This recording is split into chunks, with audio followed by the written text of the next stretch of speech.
ধন্যবাদ জানাই, একদম আন্তরিকভাবে ধন্যবাদ জানাই পাকিস্তানকে। বাংলাদেশেরও এই কাতারে আসা উচিত। তবে মনে হয় না ডক্টর মোহাম্মদ ইউনূসের সরকার এভাবে কোনো পদক্ষেপ নেবেন, কারণ আমাদের তো কিছু নাই, নেবেনই কই থেকে। তবে ভারতের অবস্থানটা একটু ক্লিয়ার করি।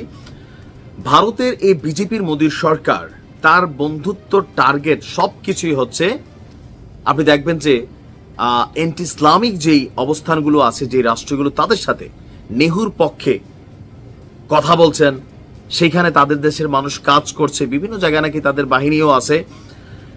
কিন্তু অপরদিকে ভারতেরই আরেকটা রাজনৈতিক দল কংগ্রেস, যারা 1971-এ বাংলাদেশকে সহযোগিতা করছে, সেই দলের যিনি বর্তমান একজন উদীয়মান নেত্রী আছেন, প্রিয়াঙ্কা গান্ধী, তিনি কিন্তু বলছেন যে মোদির উচিত ছিল এটা নিয়ে সমালোচনা করা। সমালোচনা তো দূরের কথা, আপনার ইসরায়েলকে বাহাবা দিচ্ছে।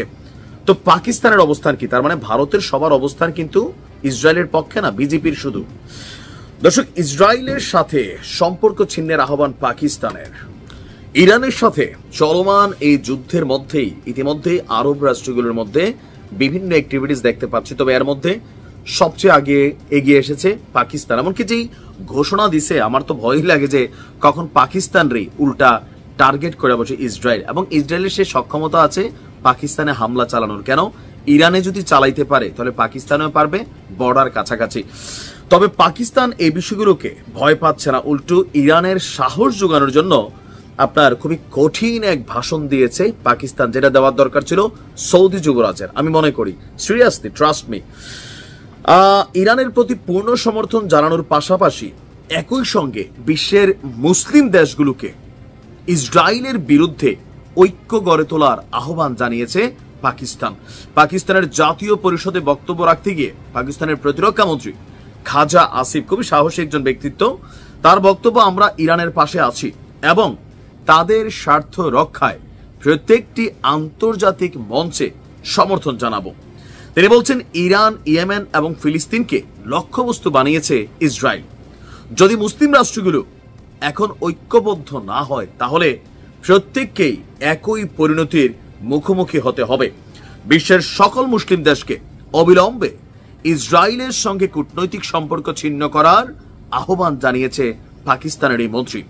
পাশাপাশি ইসরায়েল ইস্যুতে একটি যৌথ কৌশল নির্ধারণে ইসলামী সহযোগী সংস্থা ওআইসিকে একটা জরুরি বৈঠকে বসার প্রস্তাবও দিয়েছেন তিনি। বলছেন, ইরানের সঙ্গে পাকিস্তানের গভীর সম্পর্ক রয়েছে এবং পাকিস্তান এই কঠিন সময়ে তেহরানের পাশে আছে। এদিকে ইরানি ভূখণ্ডে ইসরায়েলের হামলাকে ইরানের সার্বভৌমত্বের নগ্ন লঙ্ঘন বলে অভিহিত করেছেন পাকিস্তানের উপপ্রধানমন্ত্রী এবং পররাষ্ট্রমন্ত্রী ইশাক দার। দর্শক, পাকিস্তানের দক্ষিণ পশ্চিম এবং ইরানের দক্ষিণ পূর্ব অংশ জুড়ে 750 কিলোমিটার একটা দীর্ঘ সীমান্ত আছে। তেহরানের বিভিন্ন সামরিক আবাসিক ভবন, সামরিক ঘাঁটি এবং পারমাণবিক স্থাপনায় যখন এই হামলা চলেছে, কিছুটা টেনশনে আছে পাকিস্তানও।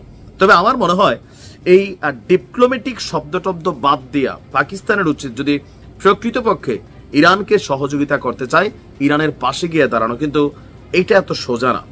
তো সোজা যেহেতু না, পাকিস্তান বেসিক্যালি অনেক সন্ত্রাসী গোষ্ঠী আছে, কিছু সাপ্লাই করে দেখ, মেশিনারিজ কিভাবে ঢুকাইতে হয় দিয়া দেখ, পাকিস্তানের আছে, অনেক গোষ্ঠী আছে, এটা অস্বীকার করার সুযোগ নাই। যেমন এরদোয়ানও কথা বলছে।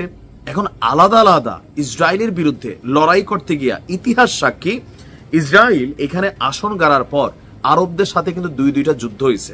আপনি দেখছেন যে জর্ডান আজকে কেন ইসরায়েলের গোলামি করে, কারণ জর্ডানকেও ইসরায়েল একসময় দখল করে ফেলছিল।